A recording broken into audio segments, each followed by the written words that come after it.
अमेरिकी राष्ट्रपति Donald Trump, जो दुनिया में युद्ध समाप्त करने का वादा करने के लिए प्रसिद्ध हैं, उन्होंने अपने दूसरे कार्यकाल में फिर से एक विवादित बयान दिया है। इस बार उन्होंने गाजा युद्ध पर मुस्लिम देशों, खासकर मिस्र और जॉर्डन को एक ऐसी सलाह दी है जिसने इन दोनों देशों को भड़का दिया है। ट्रंप ने कहा कि गाजा अब नरक बन चुका है और वहां रहना बिल्कुल भी सुरक्षित नहीं है। उन्होंने ये भी सुझाव दिया कि फिलिस्तीनियों को गाजा के अलावा कहीं और बसाया जाए जहां वे शांति से अपना जीवन जी सकें। ट्रंप के इस बयान पर फ्रांस ने प्रतिक्रिया देते हुए गाजा के लोगों को जबरन दूसरे देशों में भेजने के प्रस्ताव का विरोध किया है। इंडोनेशिया और स्पेन ने भी इस योजना को खारिज कर दिया। दरअसल फ्रांस ने अमेरिका के राष्ट्रपति डोनाल्ड ट्रंप द्वारा गाजा के लोगों को मिस्र और जॉर्डन में शिफ्ट करने के सुझाव का कड़ा विरोध किया। फ्रांस के विदेश मंत्रालय के प्रवक्ता ने जोर देकर कहा कि गाजा के लोगों का किसी भी तरह से जबरन विस्थापन स्वीकार नहीं किया जाएगा। ये प्रतिक्रिया ऐसे समय में आई है जब हाल ही में इजराइल और हमास के बीच संघर्ष विराम की घोषणा की गई। उधर स्पेन के विदेश मंत्री जोस मैनुअल अल्बार्स ने ब्रसेल्स में स्पष्ट रूप से कहा कि गाजा के लोग गाजा में ही रहने चाहिए। उन्होंने कहा कि गाजा फिलिस्तीनी राज्य का हिस्सा है और इसका शासन एक ही सरकार द्वारा किया जाना चाहिए। उन्होंने बताया कि गाजा और वेस्ट बैंक को जल्द से जल्द एक राष्ट्रीय सरकार द्वारा नियंत्रित किया जाना चाहिए।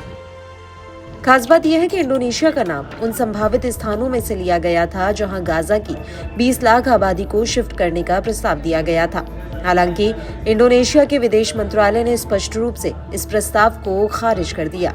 उन्होंने कहा कि उन्हें कभी भी इस संबंध में कोई जानकारी या योजना नहीं मिली है। इंडोनेशिया ने अपने बयान में दोहराया कि गाजा के नागरिकों को विस्थापित करने या उन्हें हटाने की कोई भी कोशिश अस्वीकार्य है। इंडोनेशिया ने ये भी कहा है कि गाजा से लोगों को हटाने की ऐसी कोशिश सिर्फ अवैध इजरायली कब्जे को स्थायी बनाएंगे और उन रणनीतियों के अनुरूप होंगे जो फिलिस्तीनियों को गाजा से भगाने के लिए बनाई गई है। ये विवाद उस समय सामने आया है जब इजराइल और हमास के बीच 15 महीनों के संघर्ष के बाद एक नाजुक सा संघर्ष विराम लागू हुआ है। वहीं संघर्ष विराम के कारण हजारों विस्थापित फिलिस्तीनी अपने घरों की ओर लौट रहे हैं और इस बीच गाजा के पुनर्निर्माण की प्रक्रिया भी शुरू हो चुकी है।